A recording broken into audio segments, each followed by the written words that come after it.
systematic scientific effort to quantify the comparative magnitude of health loss from all major diseases, injury, and risk factor for all ages, sex, and geography, and over time. So it can be look over time, and we can look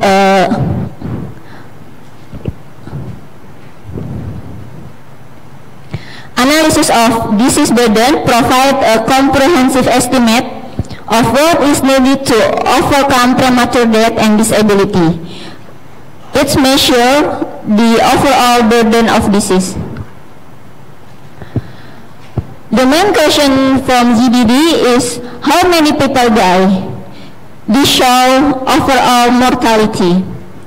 And then what do people die from? This describes cause of death, people die. And then what makes people sick? This is for non-fatal health outcomes or for morbidity. And then what are the risks for health loss? This refers to risk factor. These are the key components in GBD.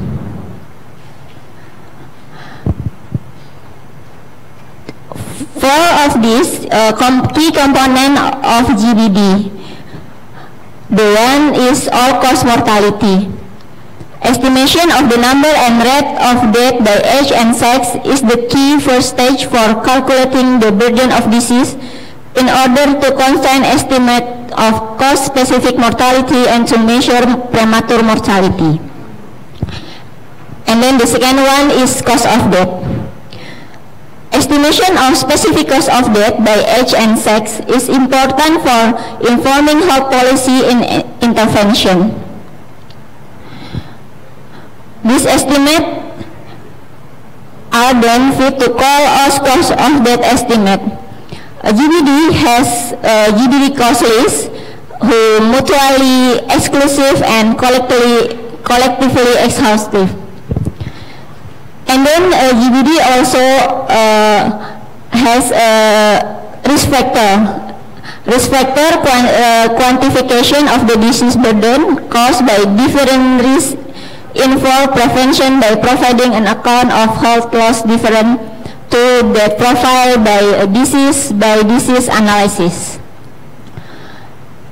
And then for non-fatal outcome from disease and injury are a crucial consideration in the promotion and monitoring of individual and population health. GBD also considering about sequelae of the disease and disability.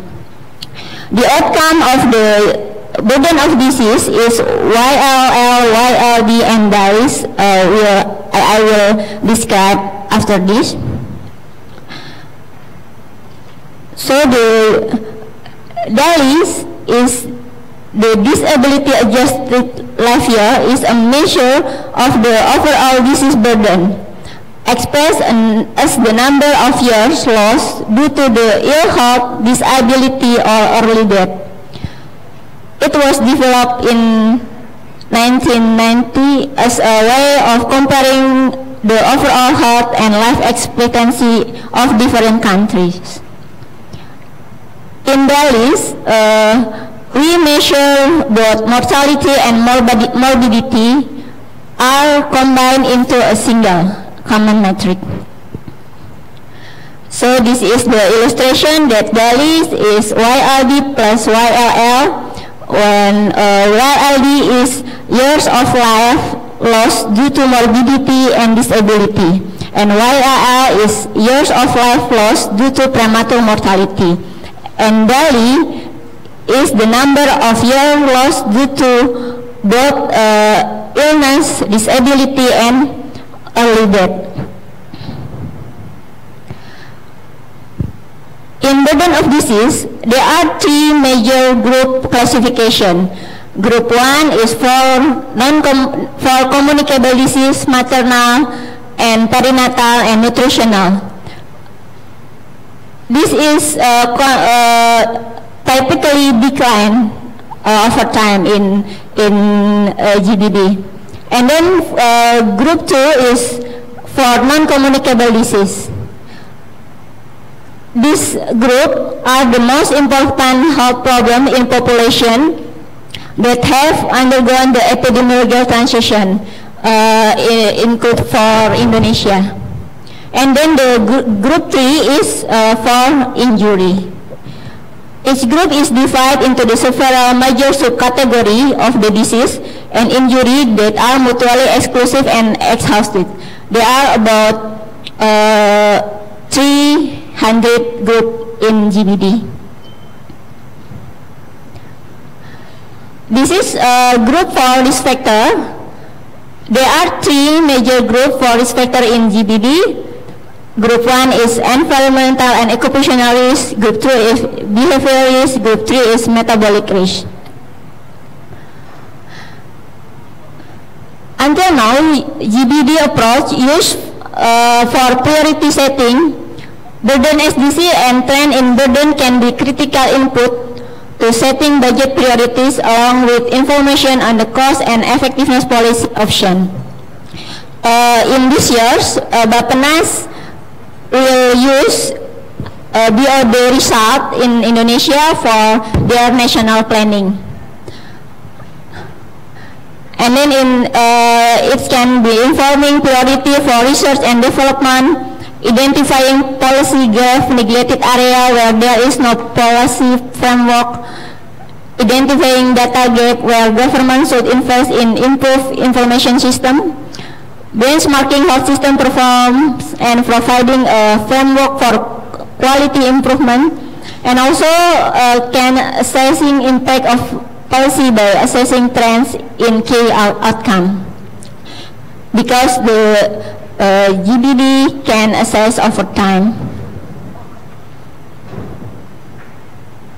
This is result burden of DC Indonesia in 2016. This is 30 cause of Delhi in Indonesia for 1990 and then for 2006, and this is for 2016. Red or pink color, it's for communicable disease, maternal and perinatal, also for nutritional. And then for the blue color is for non-communicable disease, and the green one is for injuries. This picture shows that the trends of disease in period 2000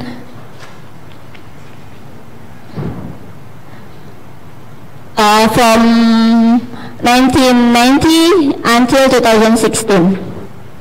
There are a change leading cause of death from communicable to non-communicable disease. But we can see TB still the biggest problem for a non-communicable disease. So if we look at the result for 2016, the number 1, number 2, and number 3 is non-communicable, and then number 4 is still non-communicable disease.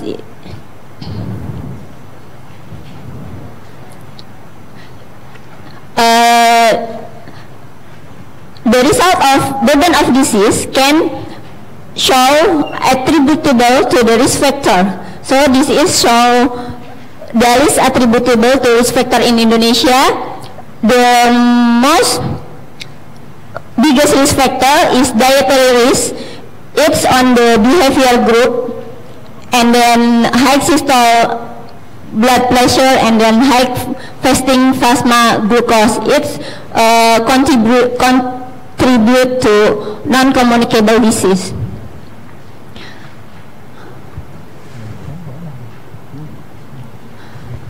In global of burden disease approach, big data application is applied in GBD offer a new opportunity to identify social vulnerability and poverty.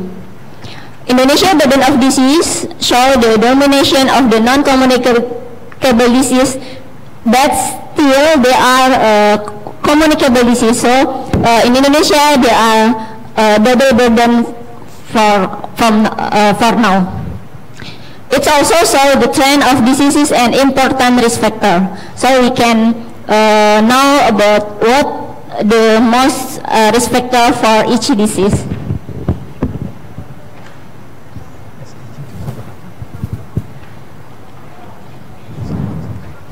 If we look again at the SDG and its target to mortality reduction, it can be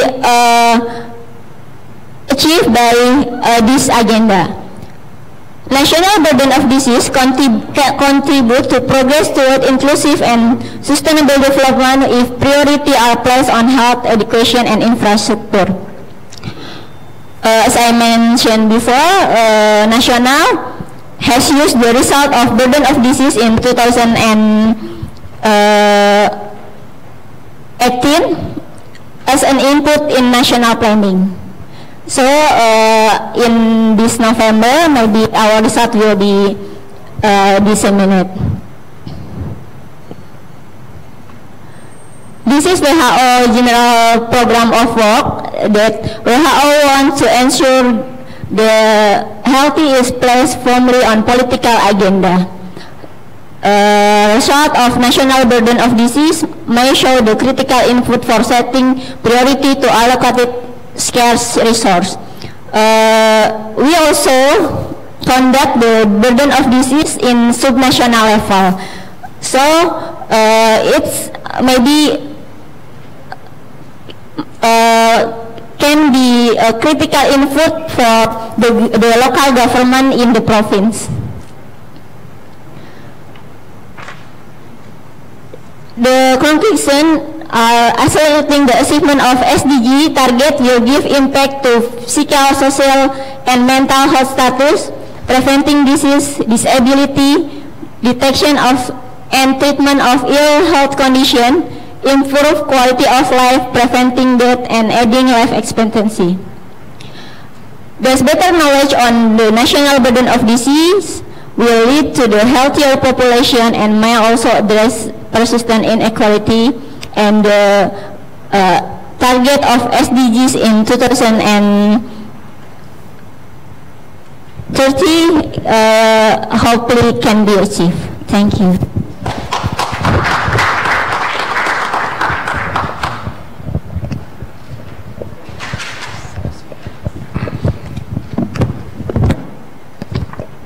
Thank you, Bu Tita. Our second speaker is Dr. Jack Langenbrunner from USAID. His current position is as advisor on implementation and integration of 5 central schemes and over 360 local health insurance schemes. Now, Pak Jack, your time.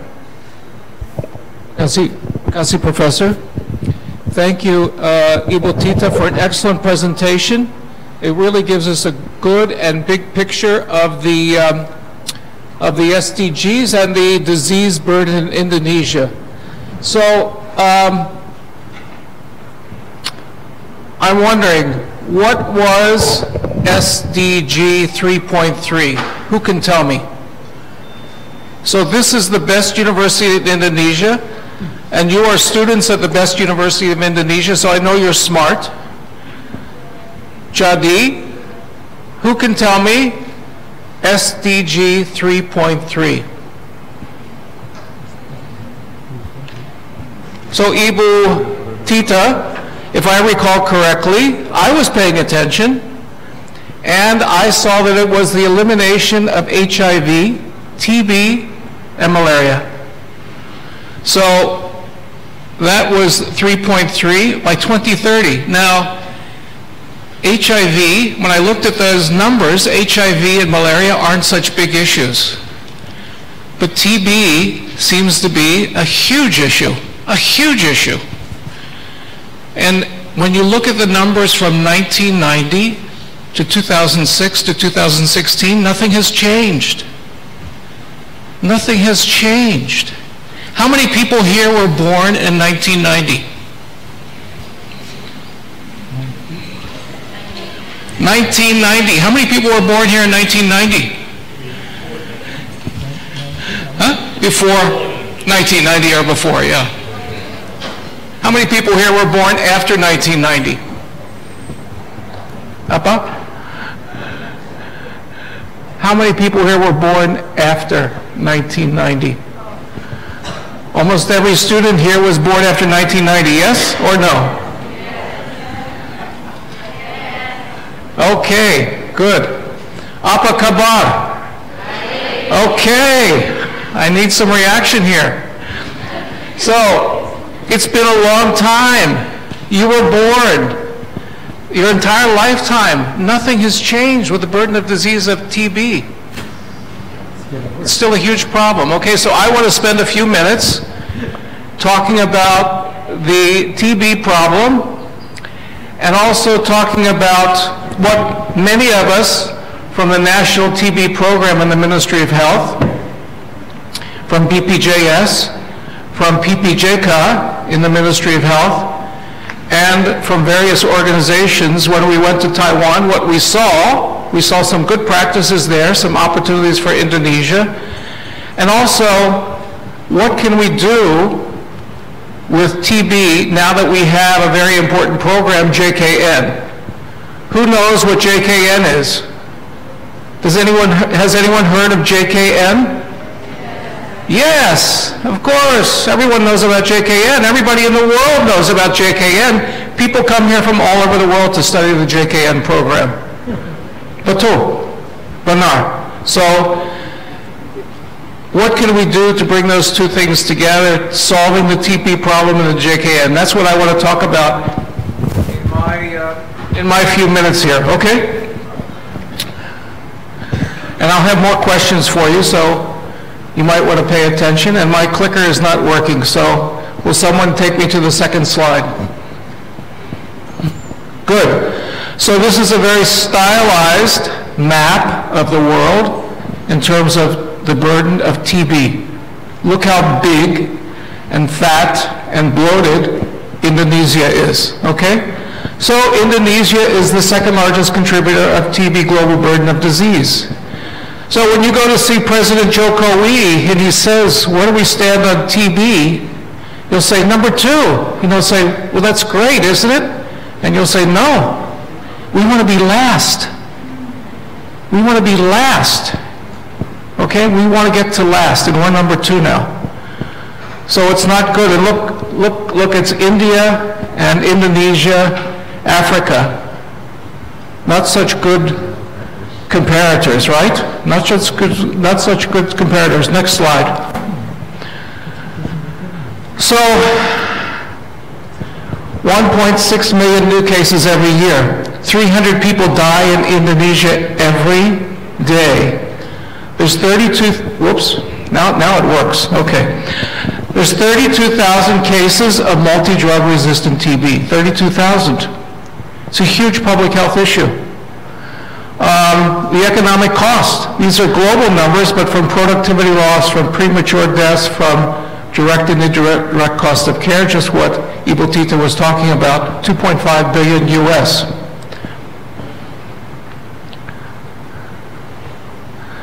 So, at the same time, I would say Indonesia is very fortunate now to address the TB issue. Why? Because of JKN. Because of JKN, we have the world's largest single-payer social health insurance program, okay? With a solid foundation of new payment models, putting more money into the system, and different practices to nudge quality, provider practices, quality outcomes. Okay, we're moving to something we call strategic purchasing, or as I've heard it called in Bahasa, strategic belanja. We all know the word belanja, right? So, who knows about strategic purchasing? So basically, BPJS, the Ministry of Health, they're in a position to be now strategic purchasers of health care. And strategic purchasers have really three levers, three ways that they can get more value for money for better outcomes. First thing would be deciding what to buy, what's in the benefits package, defining it, deciding which medicines to buy, deciding who goes to the PHC and who goes to outpatient specialty in hospitals and for what reasons, defining quality standards. That's the first lever, if you will, the first control knob that you have to be a strategic purchaser. The second is, where do you buy? Do you buy from public or private? Do you buy from everybody, or do you buy very selectively? How about medicine supplies? So these are the things you think about for the from whom. And then finally, the third lever would be how to buy it, okay? And that's really setting the terms of the contracts. Selecting the provider payment methods. I just said we used capitation and CBGs. Setting the payment rates. And very importantly, creating accountability through monitoring and evaluation systems. So if you look at strategic purchasing, and down here we have our functions or our levers, the what, the from whom, and the how. We have strengths now. We have well-defined JKN TB benefits and service delivery standards. We have a new diagnostic algorithm and policy of mandatory notification once there is a diagnosis of TB. And third, a comprehensive package of TB services that are available at the Puskesmas. Okay, very important. At the same time, there's lots of challenges, and we list them here. Guidelines, not widely available. Shortage of reagents and supplies for diagnostic testing. Shortage of trained lab analysts. Sometimes we have poor TB quality, especially in the private sector. Very important, we'll go to that later. From home, there may be public sector gaps in the supply chain management. And there's really a lack of coordination across providers, including the laboratories, the reference laboratories. Now, how to purchase? The challenge is an unclear relationship between the supply side subsidies and the JKN payments. So those of you who study the Ministry of Health know that there are supply side payments, but JKN, BPJS, they're also paying. So there's an unclear relationship sometimes between those two things. And there's also a lack of incentives to do screening and disease management. So there's a lot of challenges using this strategic purchasing framework. So why is TB so special anyway?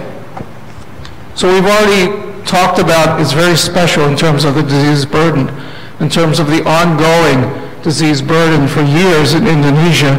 But let's drill down a little bit. So TB is a classic public health issue, transmitted through the air, requires strong public health responses, surveillance, supervision of care, and very importantly, a 6-month regimen of treatment. TB patients at the same time present a set of very general symptoms, so they're not specific. Many patients, most patients seeking care in high-burden countries, including Indonesia, go to the private providers. And that's the same in Indonesia. Often they go to private providers and then end up at public hospitals. And they're sort of outside of this national TB program, NTP, or MOH guidance. So they're sort of hidden, right? They're sort of hidden. They're not on the radar screen. And without engaging these providers fully, the diagnosis and treatment may be delayed or missed, leading to increased infection, morbidity, mortality, including MDR-TB. How many cases of MDR-TB in Indonesia? Who remembers? I didn't hear it. 32,000. 32,000. Okay. So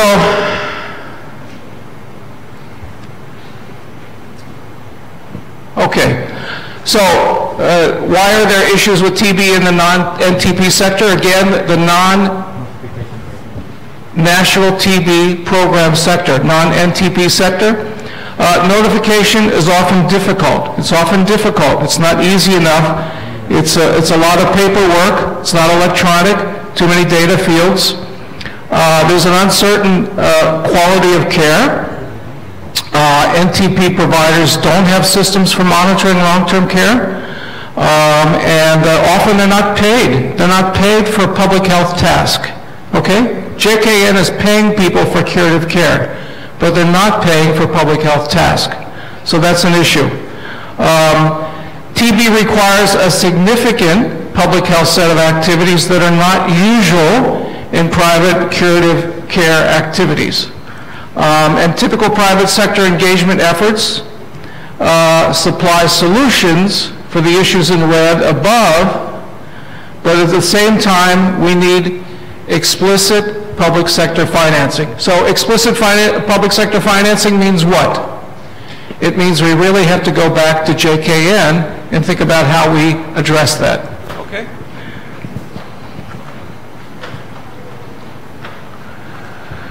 So TB has to be met wherever the patients are. We really need to identify the patients where they're going. Oops, going the wrong way. Still going the wrong way. I'll get it right. Good. So, lesson number one. Lesson number one that we learned in Taiwan. Remember I said we learned some things in Taiwan. Lesson number one was engage first. Engage first. And then improve along the way. Don't let the perfect get in the way of the good. Okay, so engage first.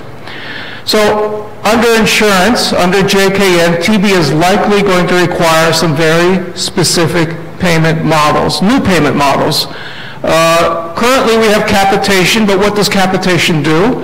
Capitation at the puskesmas level encourages doctors to refer up. To refer up to the outpatient specialty level, to refer up to the hospital level, because they're under capitation, so they need to reduce their cost. So often this leads to over-hospitalization. Why pay specifically for TB? It's high impact, and it's also rare, and it's also complex. So we list here that diagnosis requires access to sputum smear microscopy, chest x-ray, and preferably gene expert. Here I'm out of my league of knowledge, but maybe Ibel Tita knows more than I do about this. And a multi-drug regimen, TB regimen of 6 months or more represents a significant financial and time burden on both the patient and provider. So we have a situation where we have a rare but complicated situation with a huge public health impact, and probably we need to rely on specific payments under JKN.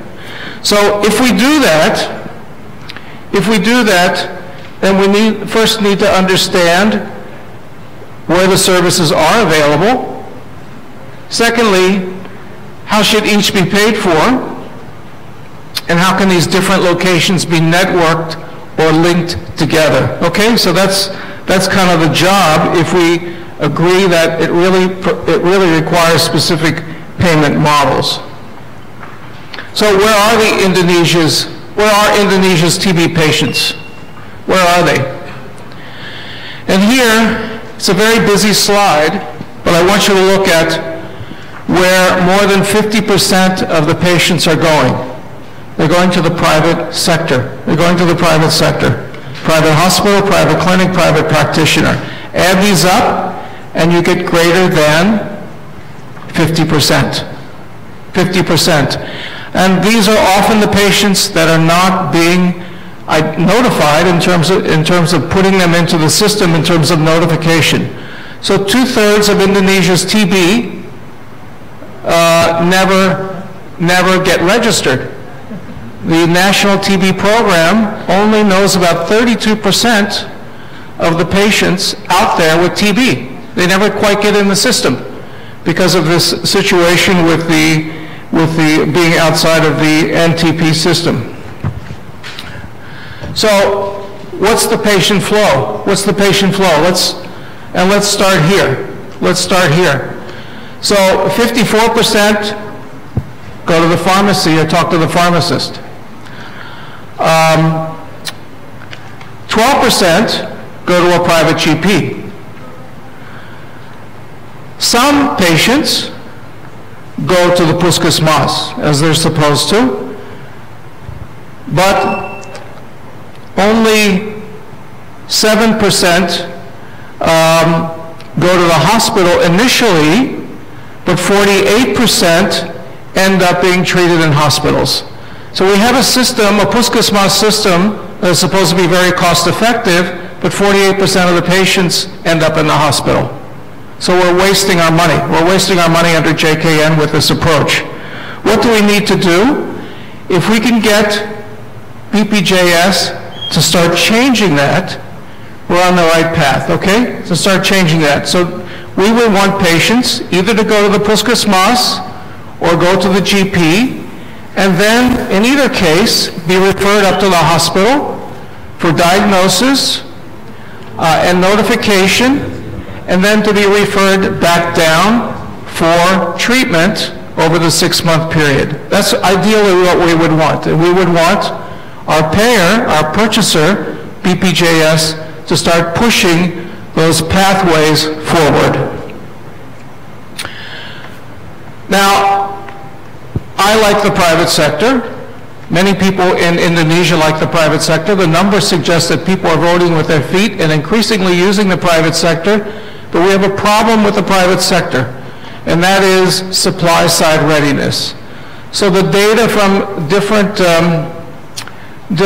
surveys indicates that private clinics, GPs are not ready with medicines, they're not ready with full training, they're not ready with equipment the way the public sector is. So that's a problem. This is also for private hospitals. Same kind of problem. Compared to public hospitals, supply side readiness is lower. So that's a challenge that we need to think about. So in summary, here's what we face. Again, we use the strategic purchasing framework, the what to buy, the from whom, and the how to pay. Okay, we use that framework, those 3 levers that strategic purchasers have, and we see problems in different ways. So in terms of what to buy, low public spending, we know that from our own work, from our own discussions, from our own knowledge from sessions here. We have shrinking donor resources. What's happening now with donors? What's the Global Fund saying? They've been paying for a lot of TB care in the past. What have they been saying? They're saying Indonesia is becoming rich. We don't need to support Indonesia anymore. You're becoming a rich country. Salamat.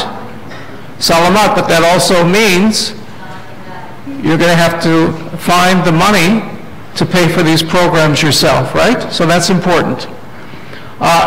Shortage of reagents and supplies for diagnostic testing and trained lab analysts. That's a problem. That's a supply side problem. Guidelines for diagnosis and treatment, not always available, adds up to poor TB quality. So these are some of the things under the what to buy. Maybe we can do better on TB resource optimization. Maybe we can do better through the new accreditation process, which is very hopeful in my mind. On the from whom, we really see that public sector gaps in supply chain management, again, drugs, equipment, so on, reagents. And we see a significant share of TB services delivered in private sector, and we've already discussed those problems. On the how to pay, there's a lack of incentives to do screening and disease management. There's uncoordinated care across the public and private sectors, and also between the primary care level and the hospital level. And again, poor TB quality. Here we might think about improved provider payment options, which is what I want to spend the last few minutes on, improving provider payment options. So what are the policy options? So in Taiwan, we saw a couple of interesting things. First of all, the GPs refer the symptomatics straight to the hospital for testing. That's good. But the TB testing is paid with a bonus, with a fee-for-service bonus, okay? That would go outside. That's different than what we see in JKN now. Secondly, there was notification facilitated by a hospital case manager, which triggered involvement of the public health center in patient education and provision of daily dots by a dot provider. There was periodic clinical care that remained in the hospital since much of the TB population is very old and with many comorbidities. I'm not sure that's the same here, but nevertheless, that's the way they did it in Taiwan. Finally, a pay-for-performance scheme where the case manager received a pay-for-performance reimbursement for successful management and completion of case. So from a payment standpoint and an organization standpoint, we see a difference in organization using the case manager, and we see a difference in payment in terms of using bonus, fee-for-service methods, pay-for-performance methods. So some of the things we saw in Taiwan may not be applicable to Indonesia. So one thing that we saw was that there were many more trained case managers in Taiwan than are available in Indonesia. So we would require in Indonesia an increase of 35 to 180-fold increase in TB-specific staffing at each district health office to mimic what's going on in Taiwan. And that's not going to work here, at least in the short run. Maybe we thought we could get away with 50% less in terms of trained staff, but that would still be a huge change and would take a long time to implement. Okay, so that would be a challenge.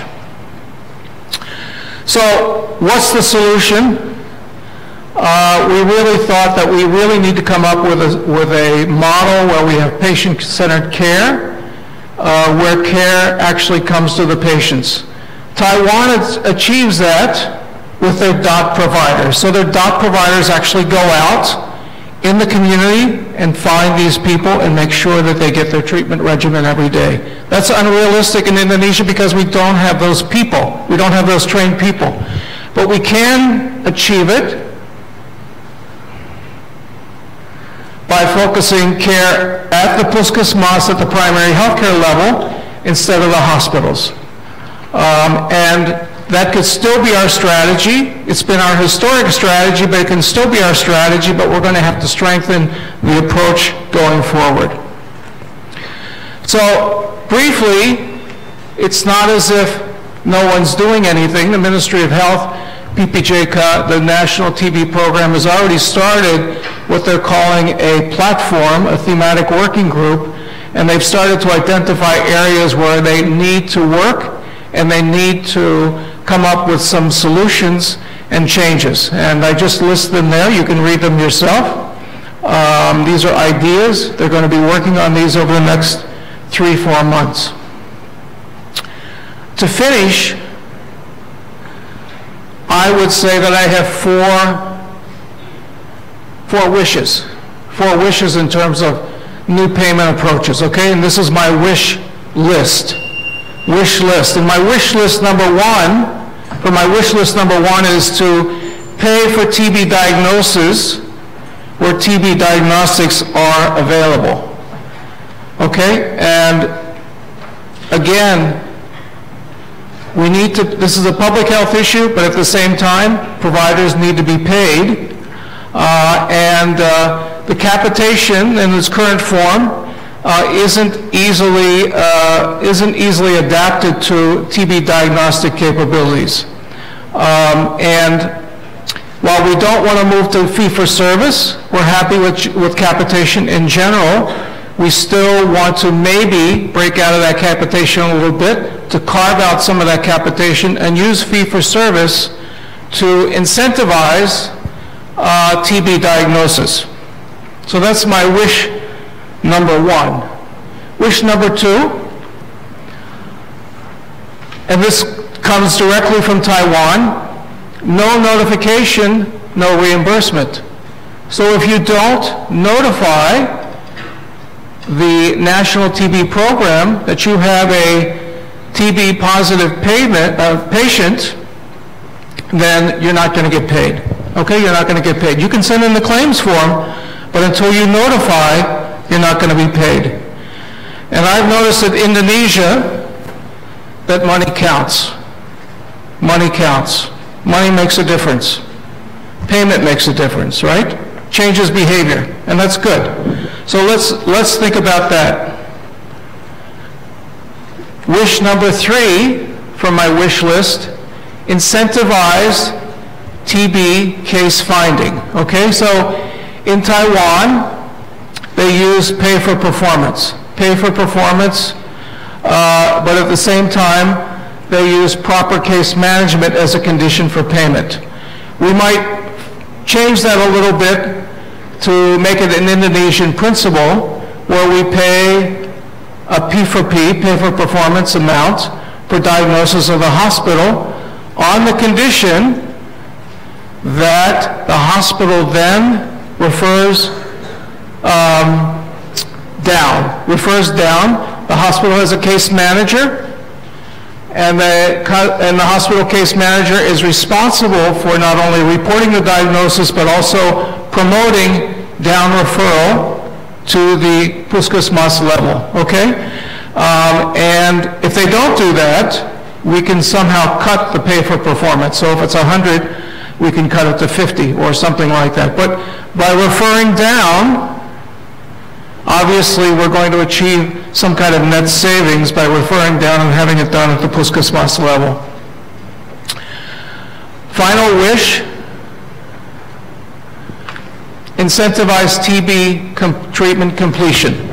So remember, these people come in, we don't always diagnose them properly, we don't always notify the National TB Program, but then once we do that, if we can do that, then we have to make sure that there is adequate TB treatment completion, and that requires a 6-month intensive regimen of full patient compliance. So in Taiwan, they used pay for performance again, but at the same time, proper case management was a condition of payment, and there was a fee reduction if the treatment was incomplete in some way. So we might, again, apply that to Indonesia in a little bit different way, and to say we can use pay for performance for continuation or completion, again, we can have a fee reduction if it's incomplete. Who to pay? It's always an important issue, who to pay. Well, we would pay the hospitals. If there are comorbidities, we have to verify those comorbidities. That will require a case manager in place, okay? If it's puskesmas should keep the whole completion fee because they do both curative, clinical, and public health functions, right? So they should keep the whole fee. What if it's split with puskesmas and GP, private GP? Then they might split that fee. They might split that fee because puskesmas is in charge of public health and the GP is in charge of the curative part of the TB completion program. So we think that that would be in line with the current model, with the current structure of puskesmas and how they might work in terms of community public health, and also at the same time encourage involvement and a good practice by private providers. So in the end, we think this will work in Indonesia. So is this the end of the story? No. Going back to the thematic work group, they've just started, but we hope over the next 6-12 months they will come up with some very concrete solutions to move us forward so that the next time Ibu Tita shows us the burden of disease, it won't be number 2 or number 3 or number 4, it will be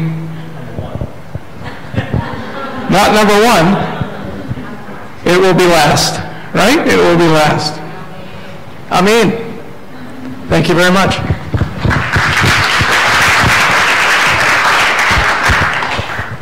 Thank you, Project. There will be no end of TB story in Indonesia, Pak? Yeah, Project. No end story of TB in Indonesia? Yeah.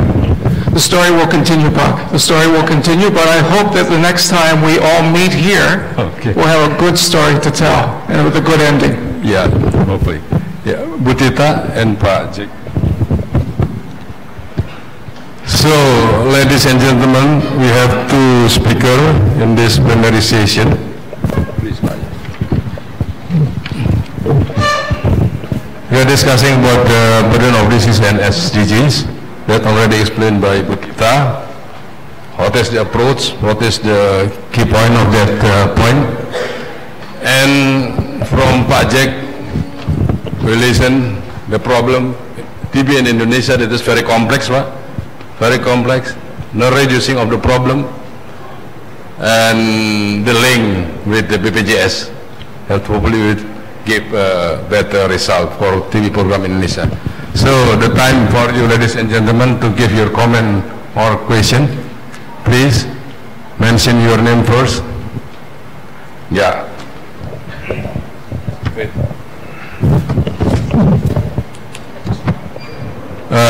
Panitia, tolong. Assalamualaikum warahmatullahi wabarakatuh. Nama saya Najma. Saya PhD kandidat di Auckland University of Technology dan dosen Universitas Sriwijaya, Sumatera Selatan. Boleh bahasa Indonesia, Pak, ya? Is it fine? Or English? In English, please. Okay, mix. Okay. Okay. Ketika saya penelitian tentang HIV dan salah satunya relate to TB, jadi grassroots pun tenaga kesehatannya bilang gini di tingkat puskesmas, Mom, if there is tuberculosis come to puskesmas, we are afraid. How come if HIV come to puskesmas, you can guess, they run.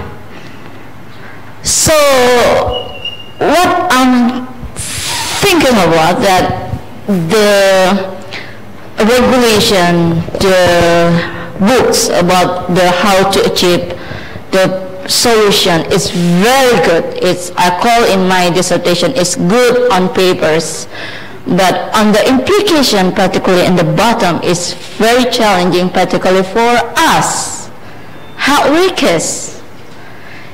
How come they have good effort to come to the health service, but we health workers didn't merangkul them. So it's one of the findings of my research that I want to share, and I want to ask what it will be the better solution, how if we have everything is good, however, and the bottom is not ready for that. Although that, secondly, within the centralization issue, it means that the trainings on the Ministry of Health, very good comprehensive trainings for the local level like Dinas Kesehatan Kota and Dinas Kesehatan Provinsi. However, after they got the training in Jakarta, for instance, not all of them will transfer to the bottom level. So how about the evaluations, the overall evaluations for the HIV, malaria, and tuberculosis, and also malarindu? Okay, thank you. Okay. Excellent. Second question. Any other question?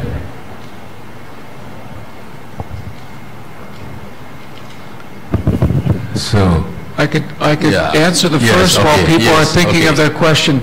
Yeah. So this is really an excellent question. So, and it creates a lot of thinking on the part of people in Indonesia. So many countries, not just Taiwan, but many countries treat TB patients at a hospital level with case managers. So a hospital level for diagnosis, but then the case manager at the hospital level is in charge of making sure that that treatment regimen is carried out. Okay, so it made things difficult for us in Indonesia because Indonesia now has this model where they want to treat it at the primary care level. Now, in theory, that is the most cost-effective level of care. So that makes sense. But you need a strong primary care system. You need a strong primary care system with well-trained people, with supply-side readiness. You need that, and I think that Indonesia is making great progress in its primary care system, and I'm happy about that because I think that's very important. And in fact, Indonesia has one of the strongest primary care systems in Southeast Asia.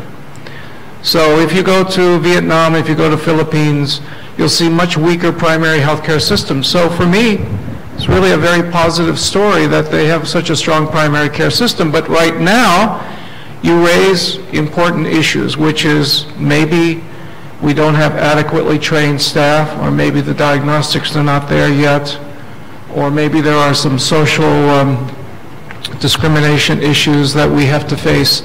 So, you know, that has to be addressed by policymakers going forward.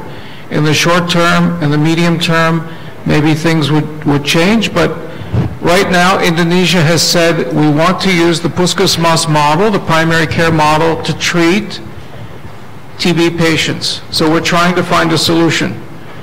It doesn't mean that they can't or won't change the model going forward, but for now, that's the way they want to approach it, and we're trying to find solutions within that current model. But it's an excellent question. It's an excellent question. You've put your finger on some of the stickiest issues that they face. Yeah, I think the problem in TB in Indonesia, actually we have quite good planning from the National TB Program. But the problem is the coordination between the primary level and hospital coordination is not that good. The second is that we have a lot of training in Indonesia for TB because we have a lot of money from Global Fund, so we can do so many training here. But the problem after the training conducted in central level in Jakarta, when they back to province or district, then there is a lot of what we call here is rotation of the human resources. The rotation is, that is, I think, is quite an important factor that the coordination in the district level become not accurate anymore. So we're facing so many problems in this country, but yeah, hopefully in the future that we can improve that situation. Okay. Any other question?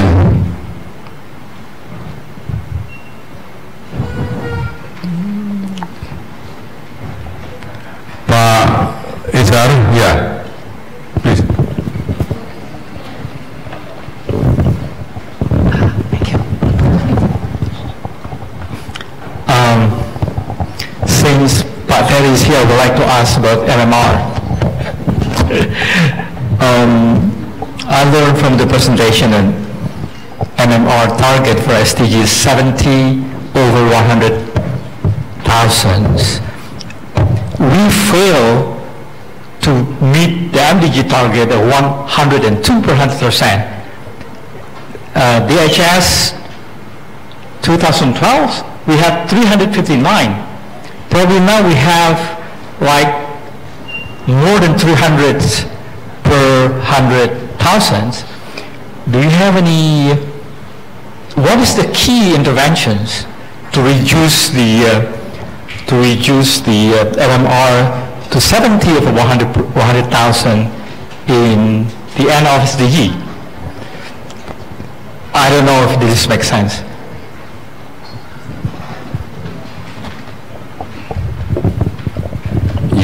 Answer this, or Ibu Mudita? Yes, Mudita will answer this question, please. Terima kasih. Maybe may I answer in bahasa? memang menjadi suatu tantangan tersendiri untuk menurunkan angka kematian ibu menjadi 70 per 100.000 kelahiran hidup, di mana untuk saat ini angkanya masih berkisar seperti yang disebutkan sekitar 300.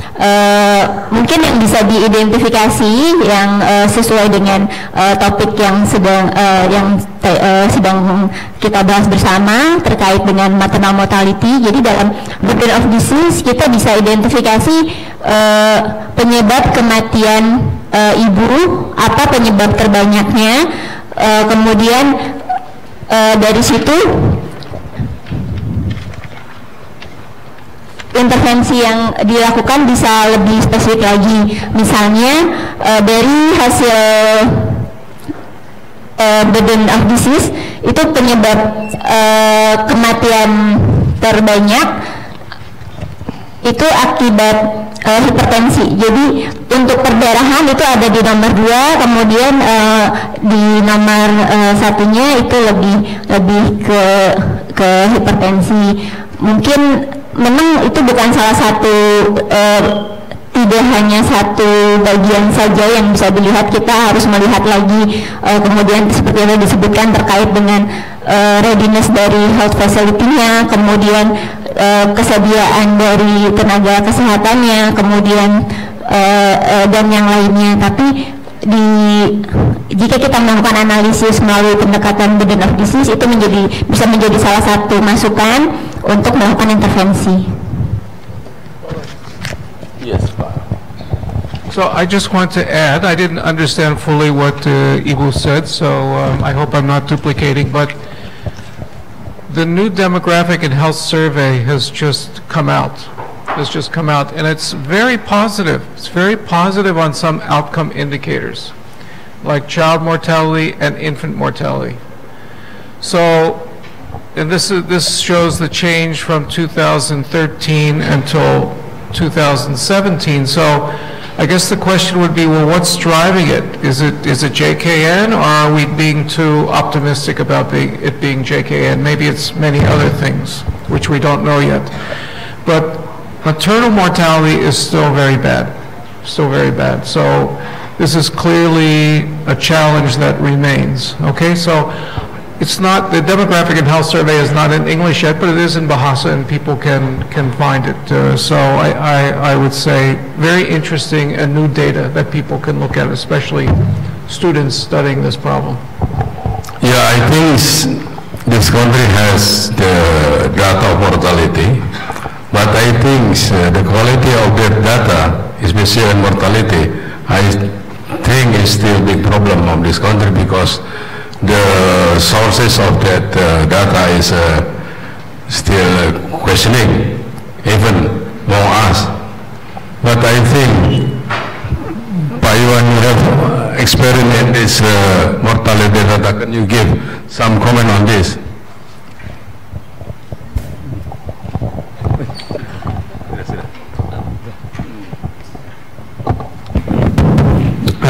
Thank you, Gianto. So, when we look at the maternal mortality ratio data from the survey, what we need to consider is the precision of the estimate. Because as you see in the previous demographic and health survey, they show the margin of error is so wide. So even if we say it's from, let's say, 280, then now is 330, statistically we cannot say that it increased, because it is still in the 95 confidence interval. So if we want to have a better data to monitor the changes, so it's either we need to have a survey with larger sample size, which is more expensive, or included the measurement in the census data. So we have a better estimate. So we need to be careful using the survey data without considering the margin of error, the precision of the measurement. Because the maternal mortality is in statistics is only a very small number. Okay, thank you. I'm not going to argue with biostatisticians. But I will say that one thing that we now have that we didn't have 5 years ago, we have claims data from BPJS. Claims data, right? Now, BPJS has not been able to put out a public data set yet, and I know they're working on it. But when they do, that will be an enormous help to analyze what's going on. And it's one of the real values of JKN, BPJS, is that we now have very powerful data sets, person-based data sets that can track people going from provider to provider. So this is going to be very powerful, and I hope that Indonesia does what other countries do, which is they put out a 1% sample of claims data every year, and they make it available for 10,000 IDR, okay? So that any student, any teacher, any researcher can take the claims data and work with it, okay?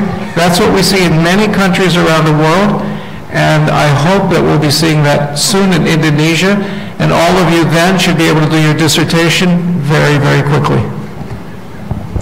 Now you are working with BPJS, right?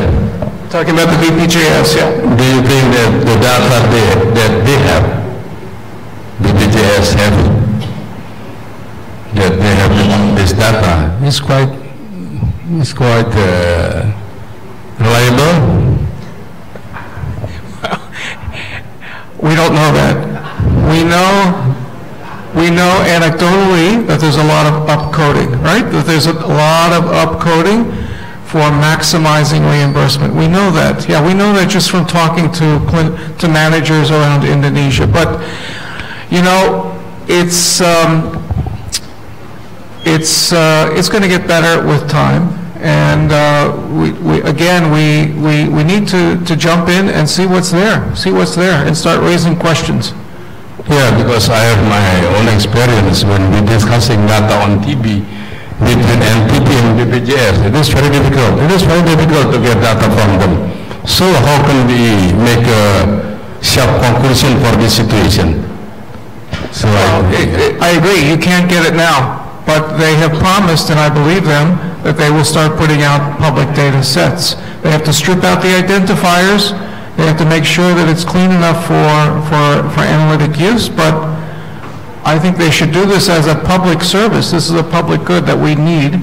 And I think it's going to be a great social value once they do that. Yeah, please. Tolong deh.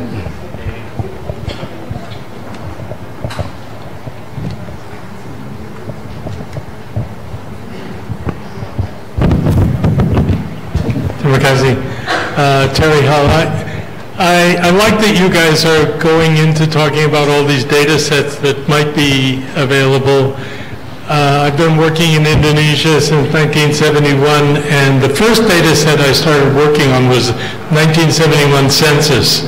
And I got the census forms, individual forms, in the market, where I bought it from someone who was selling peanuts, and they were using the forms to wrap the peanuts. And I could look through the forms and I could play with the forms. We also had access in the village we were living in to birth certificates from 1951 up to the present, at that time, 1972. So in the survey we did, 86% of the births had a birth certificate. Now today, if you go out and you look for birth certificates, you will find birth certificates.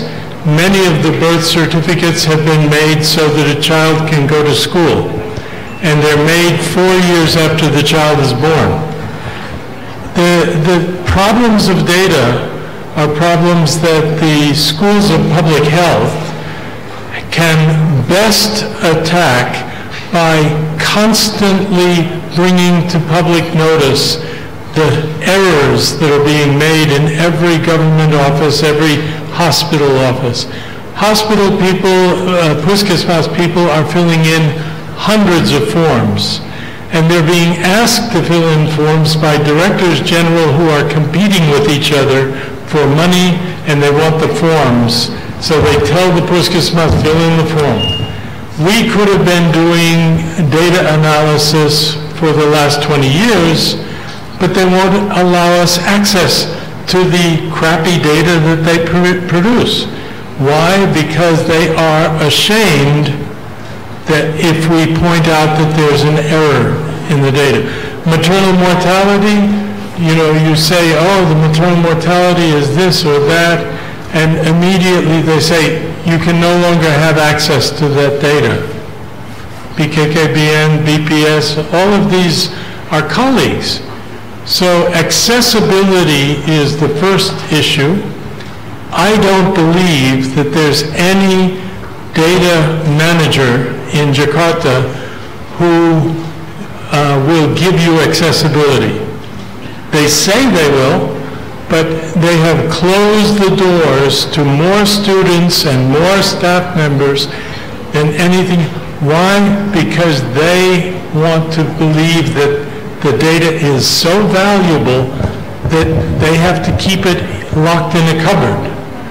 All of this really means we've got to start, or we have to stop being hopeful about getting data and start demanding the data, because the taxpayers create these data sets. Right now, I'm very worried about the 2020 census, because now the government, the BPS is saying they don't want to do a full census like in 2010 and 2000. Of course we had problems with the maternal mortality rates in 2000 and 2010 from the census. Of course we did. But nothing compared to the errors that will creep in when we have the sample census, which is a 5% sample. If you want to see a confidence interval blow up, do it with a sample census of the in 2020. It's kind of crazy stuff. So I think we've got to be realistic and start organizing through FKM, through the many FKM around Indonesia, and start making demands on the people who have the juru kunci for the data. They've got to open the door. Maybe I will add some information. And I also, Adi was concerned about the mortality data. We developed SRS for national mortality data, but the result is still maybe need to be improved. And for the level, district level, we also develop civil registration sample system. We hope that in the future, in the local level, they have comprehensive mortality data from hospital and from the facility, like the people who die in home can be registered by public health services. You have remember? So I think that, I share Terry's concerns, and of course we've been asking for BPJS data since 2013, so it's not new, the request. I will say that as middle-income countries go, Indonesia is data rich. And I will say that as countries grow richer, they tend to be more transparent with their data sets. So I look at the macroeconomic statistics and I see that Indonesia is growing by 5 or 6% every year. So just through that indicator alone, I'm very hopeful that we'll see better availability of data in the next few years. Inshallah, right? Inshallah. Yeah, I think Terry, I think we still have a long way to go to that point. Hopefully we can reach that point, come to that point and make everything much better than situation nowadays. But we have to be, like our president say, that we have to be optimists every time. Yeah, we have to be optimists, right? Okay, I think the time is finished. Applause for Pak Jack and Bu Tirta. Yeah. Thank you very much, Pak. Okay, nice to meet you. Terima kasih, Bu.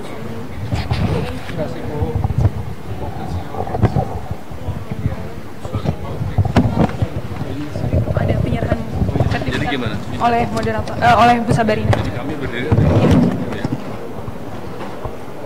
Just stand here. Oh, yes.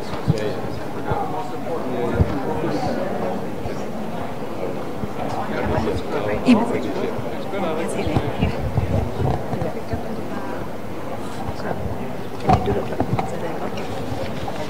Actually, let's redo it. Let's redo it with Ibu in the middle, okay? Kasihan, okay?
And using the on task. Thank you.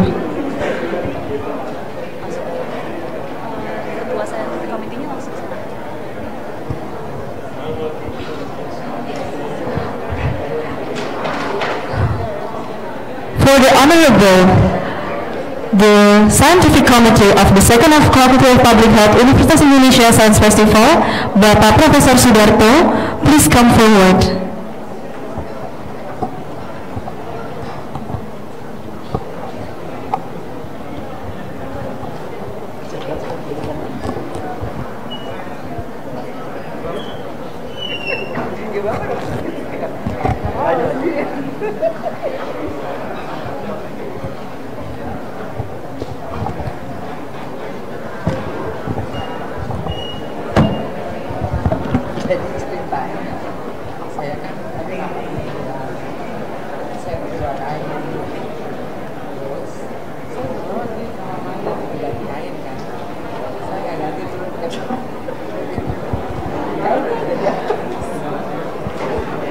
Once again, in a few minutes, we will begin the closing ceremony of the Second Faculty of Public Health Universitas Indonesia Science Festival.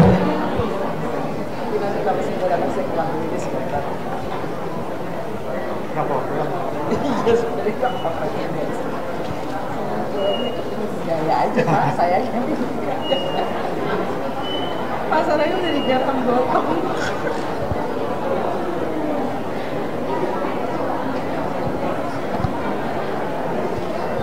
Ladies and gentlemen, I wish you could keep silent while the program is still running. Thank you.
Dan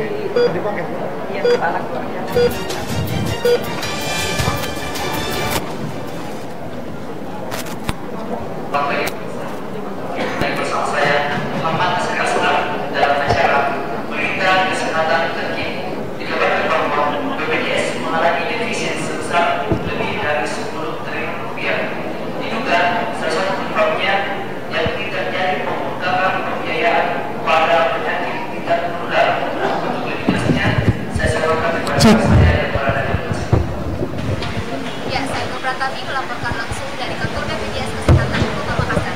Dalam 3 tahun terakhir, BPJS mengalami defisit yang kian tingkat. Peningkatan defisit BPJS salah satunya disebabkan oleh meningkatnya prevalensi penyakit jantung.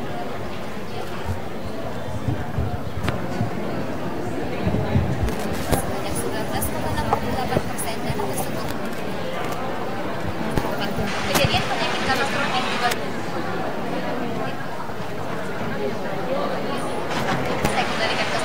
Hari ini kita akan membahas masalah penyakit tidak menular dan kaitannya dengan defisit BPJS.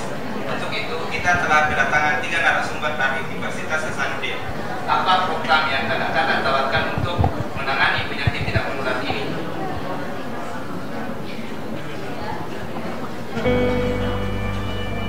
Indonesia saat ini tengah menghadapi transisi epidemiologi dalam masalah kesehatan. Pada tahun 2018, penaksiran defisit BPJS Kesehatan kian membengkak hingga 16,5 triliun rupiah. Jika ditinjau dari sisi BPJS Kesehatan, terdapat inkonsistensi dalam pelaksanaan program Jaminan Kesehatan Nasional atau JKN yang seharusnya menyoroti 4 pilar kesehatan masyarakat, yaitu promotif, preventif, kuratif, dan rehabilitatif. Lantas, apa solusi dan upaya yang dapat dilakukan untuk mengatasi permasalahan ini? Kami merekomendasikan adanya penguatan unit kesehatan untuk melakukan pengecekan kesehatan berkala dan surveillance kesehatan dalam periode tertentu. Hal ini harus dilakukan di setiap lapisan masyarakat, mulai dari balita, anak-anak, remaja, hingga orang dewasa. Klinik-klinik perusahaan menjadi rujukan utama pekerja dalam melakukan pengecekan kesehatan berkala. Data-data yang ada akan menunjukkan tren pekerja sebelum kejadian penyakit terjadi atau sebelum keluhan dilaporkan oleh para pekerja. Selain itu, apabila klinik perusahaan menjadi sarana utama bagi para pekerja untuk memeriksakan diri, maka seharusnya diagnosis penyakit akibat kerja dapat dilaksanakan secara tepat dan sesuai.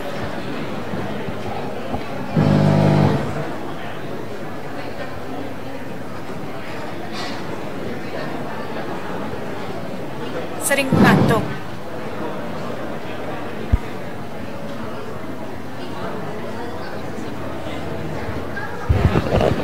Check. Ladies and gentlemen, we will begin the closing ceremony of the second Faculty of Public Health Universitas Indonesia Science Festival. Please take a seat, and I remind you to mind your belongings while you are seated and use the arm desk. The Honorable Dean and Vice Dean of Faculty of Public Health Universitas Indonesia, the Chief Organizing Committee of the Second Faculty of Public Health Universitas Indonesia Science Festival and team, the speakers, distinguished guests, and ladies and gentlemen. Assalamualaikum warahmatullahi wabarakatuh. So first of all, I would like to welcome you all again in this room to the closing ceremony of the second Faculty of Public Health Universitas Indonesia Science Festival. And I'm Daisy Juliana, very honored to be here today to officially close this event.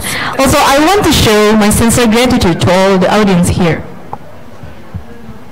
Data WHO menunjukkan bahwa First agenda goes to the announcement for the competition. 31%-nya atau 17,5 juta kematian diakibatkan oleh penyakit jantung. There are 3 competitions that is part of this festival.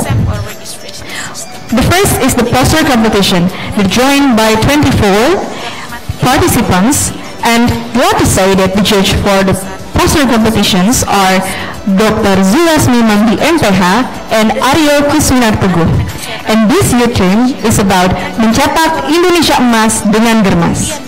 And the second one is the case study competition that joined by 6 participants from various universities, with Kurnia Sari SKM MSA and Ritko Andrian SKM MKM as the judges. And this year's theme is the cause of non-communicable disease in the Indonesian national health system. And the third competition is public services announcement with the theme Mencetak Indonesia Emas dengan Germas. And the judges are Hafizah Jusril SKM MCH and Tubagus Dwika Yuantoko. I will inform you all, especially for those who joined the competition and together with us all in this room and right now, that after this we'll show you a video of the result of the competition. And I hope for those who's mentioned by me, please come forward for the awarding. Now, this is the result.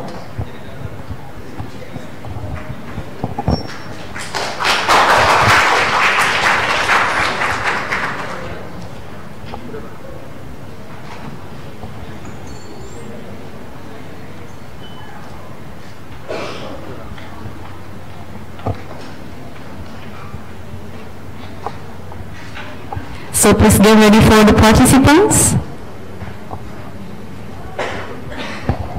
The first one is for the poster competition. The favorite poster goes to Andrew Prasetya Japri from Universitas Indonesia. Please come forward. And then Nurfa Yudi Utama from Universitas Mercubuana. And the second winner is Farah Ramadhani PW from Universitas Indonesia. And then the first winner is Muhammad Farhan Ramadan from Universitas Indonesia. Please come forward. And I would like to invite the Vice Dean of the Faculty of Public Health Universitas Indonesia to present the prize.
Okay, now it's time for the group photograph.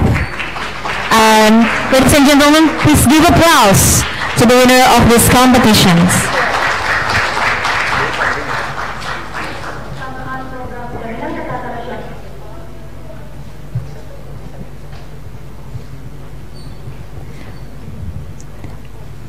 Thank you, and kindly to go back to your seat.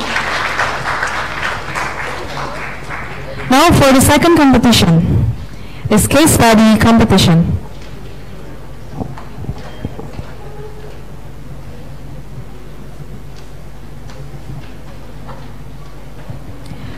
Please be ready for the participants.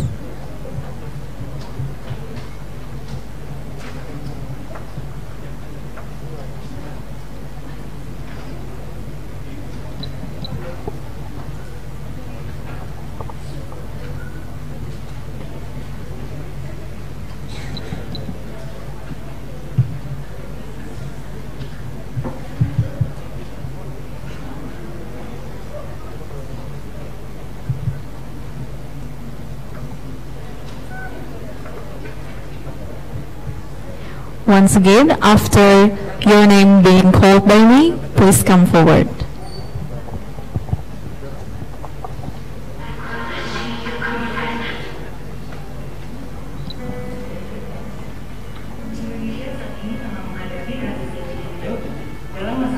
Agra Muhammad Khaliwa and friends from Universitas Indonesia. Jika meninjau dari sisi BPJS Kesehatan terdapat inkonsistensi dalam pelaksanaan program Jaminan Kesehatan Nasional atau JKN yang seharusnya menyoroti 4 pilar kesehatan masyarakat, yaitu promosi, prevensi, kuratif, dan rehabilitasi. Lantas, apa solusi dan upaya yang dapat dilakukan untuk mengatasi permasalahan? Kami merekomendasikan adanya penguatan unit kesehatan untuk melakukan pengecekan kesehatan berkala dan surveillance kesehatan dalam periode tertentu. Hal ini harus dilakukan di setiap lapisan masyarakat, mulai dari balita, anak-anak, remaja, hingga orang dewasa. Klinik-klinik perusahaan menjadi rujukan utama pekerja dalam melakukan pengecekan kesehatan berkala. Data-data yang ada akan menunjukkan tren pekerja sebelum kejadian penyakit terjadi atau sebelum keluhan dilaporkan oleh para pekerja. Selain itu, apabila klinik perusahaan menjadi sarana utama bagi para pekerja untuk memeriksakan diri, maka seharusnya diagnosis penyakit akibat kerja dapat dilaksanakan secara tepat. And the third winner, Hansa Nurfatia and Friends from Universitas Indonesia.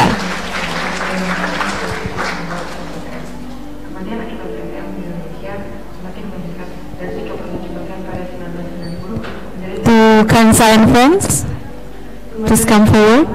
Ekonomi serta serbuan pangan instan mendorong perubahan pola makan yang tidak sehat, sehingga lemak, gula, dan garam. Pada penelitian tempat 32 tahun 2013 telah diakomodasi konsumsi gula dalam lemak. Anjuran konsumsi gula 10% dari total energi atau setara dengan porsi makan per orang per hari. WHO merekomendasikan untuk mengonsumsi garam kurang dari 5 gram per hari, sedangkan lebih dari 50% banyak yang melebihi itu. Lemak total per hari tidak boleh melebihi 67 gram atau 5 sendok makan.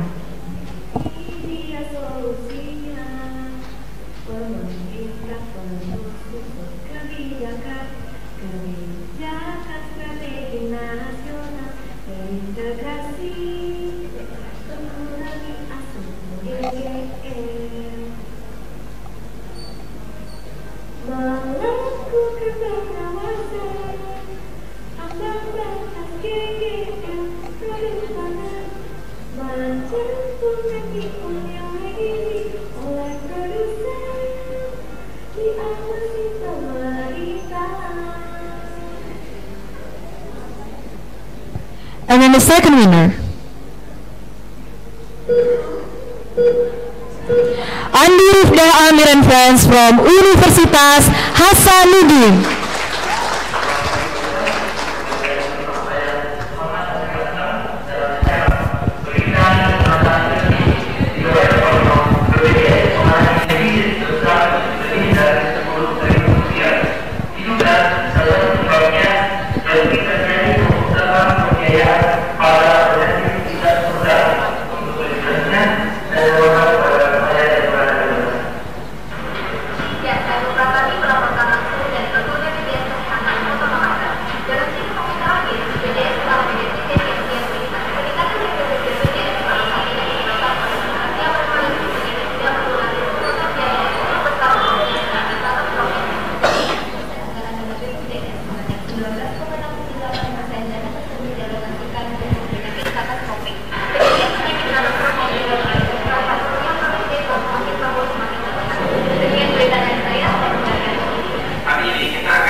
And then the first winner,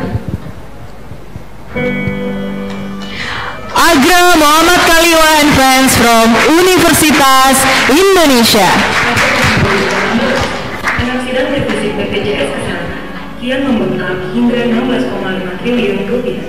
Jika ditinjau dari sisi BPJS Kesehatan, terdapat inkonsistensi dalam pelaksanaan program Jaminan Kesehatan Nasional atau JKN yang seharusnya menyoroti 4 pilar kesehatan masyarakat, yaitu promosi, prevensi, kuratif, dan rehabilitasi. Lantas, apa solusi dan upaya yang dapat dilakukan untuk mengatasi permasalahan ini? Kami merekomendasikan adanya penguatan unit kesehatan untuk melakukan pengecekan kesehatan berkala dan surveillance kesehatan dalam periode tertentu. Hal ini harus dilakukan di setiap lapisan masyarakat, mulai dari balita, anak-anak, remaja, hingga orang dewasa. Klinik-klinik perusahaan menjadi rujukan utama pekerja dalam melakukan pengecekan kesehatan berkala. Data-data yang sekarang akan menunjukkan tren pekerja sebelum kejadian penyakit terjadi atau sebelum keluhan dilaporkan oleh para pekerja. Selain itu, apabila klinik perusahaan menjadi sarana utama bagi para pekerja untuk memeriksakan diri, maka seharusnya diagnosis penyakit akibat kerja dapat dilaksanakan secara tepat. And I would like to invite Prof. Sudarto as the scientific committee to present the prize.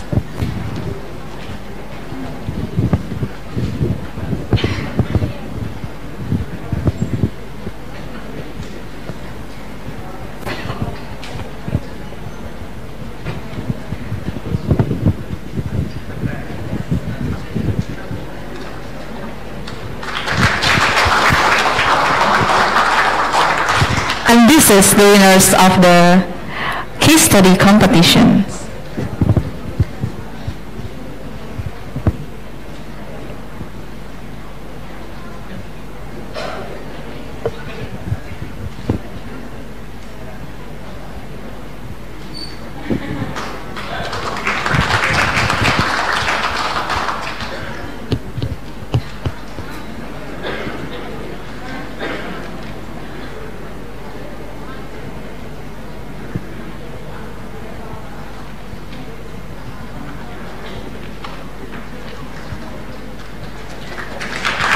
Ladies and gentlemen, please give applause to the winners of the case study competition.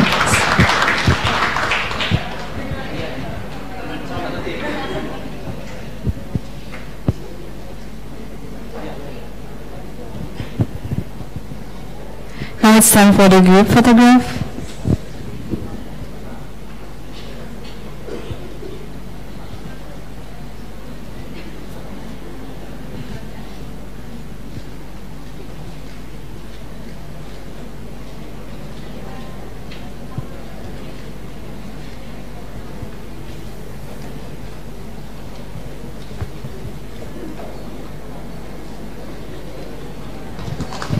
Once again, give applause to the case study winners of the competitions. And now for the public services announcement.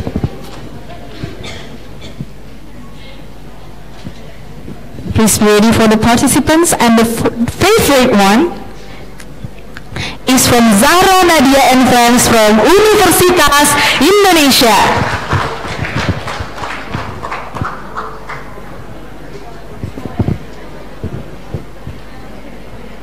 Cepat merasa lelah.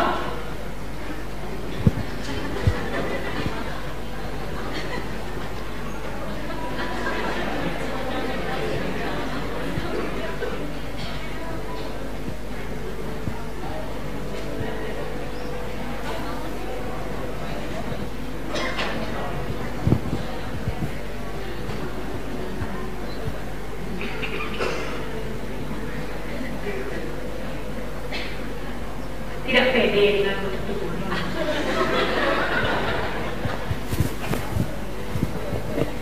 Atau sering terkena penyakit. Data WHO menunjukkan bahwa dari 56,5 juta kematian di seluruh dunia, 31%-nya atau 17,5 juta kematian diakibatkan oleh penyakit jantung koroner. Selain itu, berdasarkan survei sampel registration pada tahun 2014, penyakit jantung koroner menjadi penyebab kematian tertinggi di Indonesia pada semua umur, yakni sebesar 12,9%. Dan yang harus kita waspadai, berdasarkan laporan Departemen Kesehatan Republik Indonesia, penyakit jantung koroner dapat menyebabkan kematian mendadak. Tapi jangan khawatir, ternyata kita bisa mencegahnya loh. Salah satunya adalah jangan berolahraga secara teratur.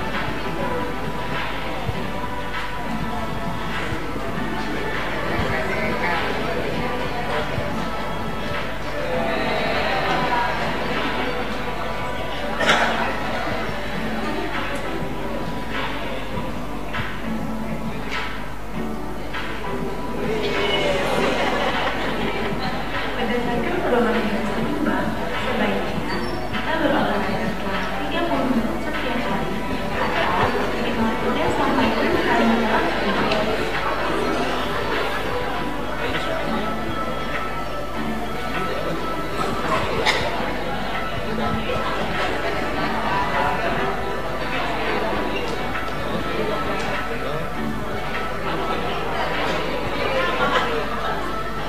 Jadi, mulai sekarang, yuk olahraga. Indonesia kuat, masyarakat hidup sehat, Indonesia kuat. And the third winner, Ricky Budiman and friends from BSI Bandung.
And for the second winner, Khalil Gibran and friends from Universitas Indonesia.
And the first winner, Muhammad Abdul Aziz from Universitas Indonesia.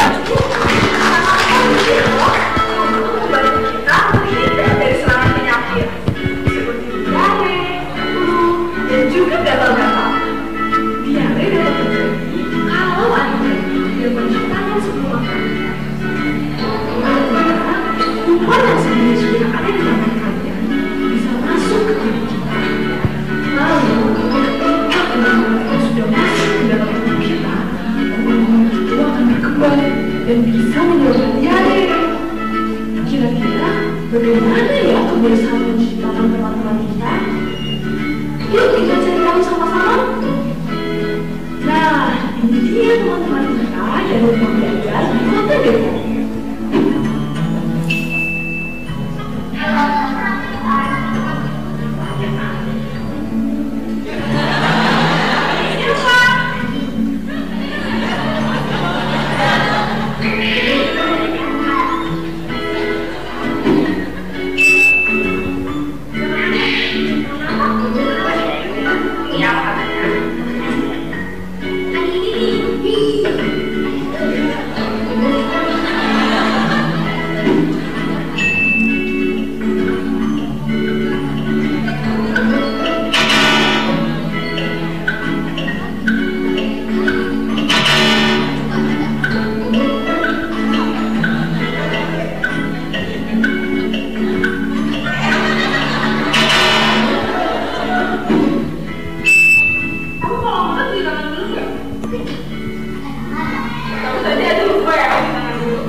Please come forward, and I would like to invite Bapak R. Sutiawan as the organizing committee of the second Faculty of Public Health Universitas Indonesia Science Festival to present the prize.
Now for a group photograph.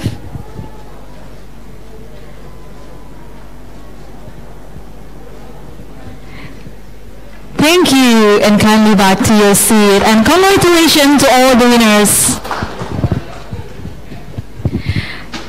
Ladies and gentlemen, now we have arrived at the finale of the second Faculty of Public Health Universitas Indonesia Science Festival. However, this only marks the end of the Science Festival, not the knowledge and insights, which should be carried and enhanced further. And to keep things on our mind, and especially heart, we'll show you a little flashback video to reminiscing those beautiful and joyful days. Ladies and gentlemen, happy watching.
Those flashbacks are really incredible. And ladies and gentlemen, now it's time to bring our trio, our special trio actually. The first is Mate de Sofia, and then Sekar Ayu, and Brian Orchidias. And because it's special, so they would like to sing with us all while they're performing. So now, please enjoy the trio coming live on stage with Dance Tonight.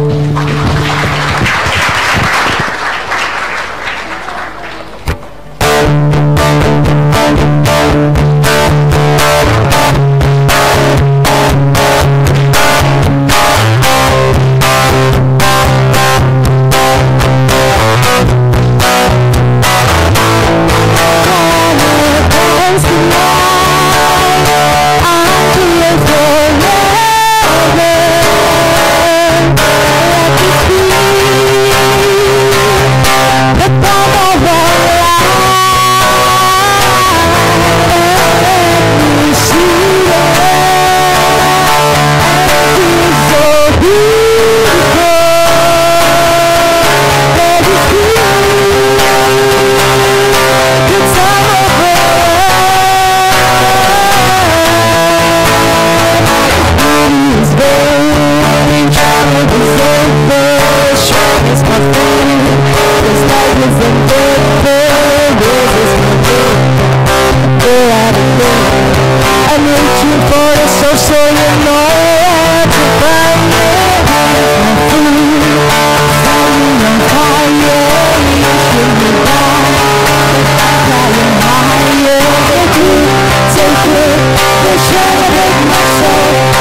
just let go what you're playing, so you play, they should know that it never ends alone.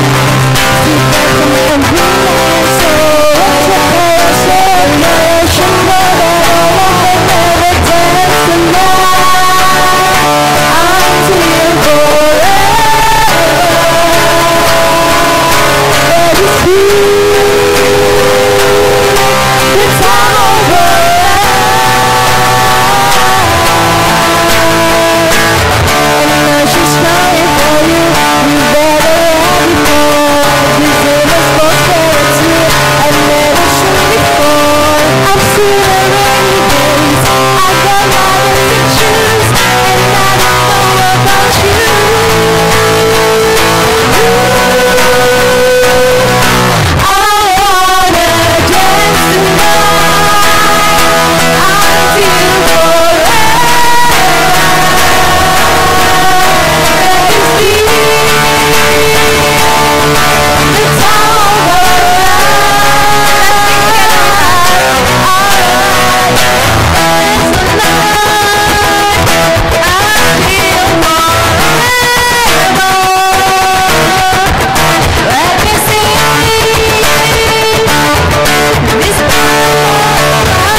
So much, Sekar, Brian, and Matilda. What a beautiful performance. And once again, give applause for our wonderful trio. Now, I would like to invite Bapak R. Sutiawan Eskom MSI as the Chief Organizing Committee of the second Faculty of Public Health Universitas Indonesia Science Festival to give his remarks and report of the event. And Bapak Sutiawan, I give you the floor. Good day, ladies and gentlemen. First of all, on behalf of the conference organizers, I would like to express my gratitude to all. We have come together here from various places and countries. Thank you for your cooperation, which has enabled us to conduct a highly fruitful conference. Faculty of Public Health Universitas Indonesia Science Festival 2018 comprises two international conferences. The first international meeting on public health and second Young Scholars Symposium on Public Health. The conferences are designed to encourage students, all degrees, to participate and contribute their ideas concerning SDGs. In this moment, I would like to present the conference report as follows. We have conducted pre-conference followed by 36 participants. With pre-conference workshop, the topics of workshop is tobacco-free generations. We have included post-conference forum which have been taking place until tomorrow. Total of 208 attendees joined with this conference from 7 countries, and total 26 speakers attended from 8 countries. 2 plenaries and 10 symposiums have conducted. And then 70 orals presented from 156 papers accepted, with 11 of topics area, and last a total of 67 scientific posters presented. Not only offered wide range topic of paper, there was art performance competitions. In addition to this event, we have received 24 posters, 6 public health case study videos, and 14 public service ads videos. After the conference, we will continue the relationships established through this conference. So in the future we will be able to respond together to issues that we have in this conference and achieve our common objective related to our students' competencies. I would like to especially express my appreciation to Rector Universitas Indonesia, the deanships, all of speakers, lecturers, students, and the members of International Advisory Boards. Thank you for coming to Professor Thierry and Professor Owawan. Thank you for your advice. And also, I would like to especially express my appreciation to Steering Committee, Scientific Committee, and Organizing Committee. And thank you once again to those ladies and gentlemen who had worked behind the scene. There is a nice team behind that makes up the whole organizing support staff. These folk work tirelessly and many still smiles on their face. They deserve another round of applause and appreciation. Please give applause, big applause for them. Finally, to you all, thank you very much for coming and joining with us to this event. And we look forward to your participation on future events. See you again and have a safe journey. Selamat jalan. Thank you.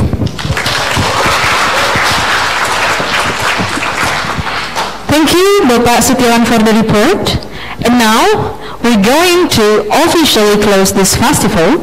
So, ladies and gentlemen, please welcome the Dean of Faculty of Public Health, Universitas Indonesia, to deliver her speech and officially close this event. Ibu Dr. Agustin Kusumayati, MSc PhD, please.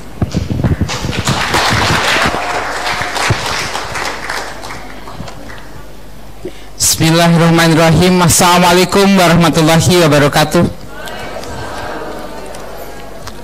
Honorable members of the International Advisory Board of the conference, honorable members of the Steering Committee and Scientific Committee of this conference, and all the professors from the University of Indonesia as well as from other universities that still be here with us.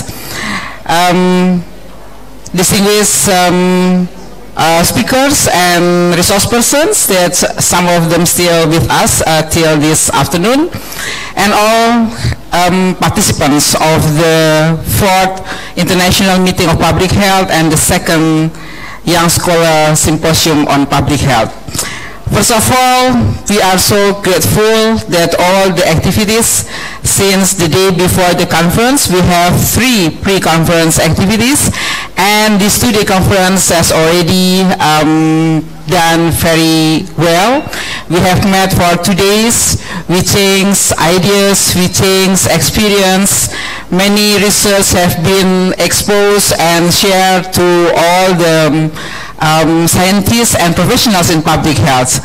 I really hope that the meetings of minds during these 2 days will be able to inspire all of us to develop and to make us better and better in terms of understanding the public health as a science and applying public health as applied science. We still have several activities for the next, until November, we still have 3 post-conference activities. Just, I would like to mention some of them. Maybe you have some interest on those activities. Until tomorrow, 24th October, we still have training on public health nutrition. It's already started yesterday. And then we will have technical discussion on innovative technology for rapid, accurate, and reliable drug quality testing. It will be on 24th October also. On 27th October, we will have national seminar on environmental health and also outbreak investigation workshop about food poisoning. It's also 27th October. In the 21st of October, we will have a roundtable discussion on breastfeeding hospital initiative, and the last, on 24th November, we will have the 3rd International Seminar on Nutrition. Those activities are a series of our 2018 Faculty of Public Health, Universitas Indonesia Science Festival. So I invite all of you to join the next post-conference programs. Hopefully you will learn more and more from our activities. Ladies and gentlemen, for this occasion, let me thank all of you for your good contributions to this conference as advisory board, as a steering committee, as scientific committee, and last but not least, of course, as the participants of this conference that make already this conference more fruitful. So thank you very much for all your participation and contributions. And on behalf of the Faculty of Public Health, I apologize for all bad things, for all things that may disappoint you during 2 or 3 days you stay with us here in this campus.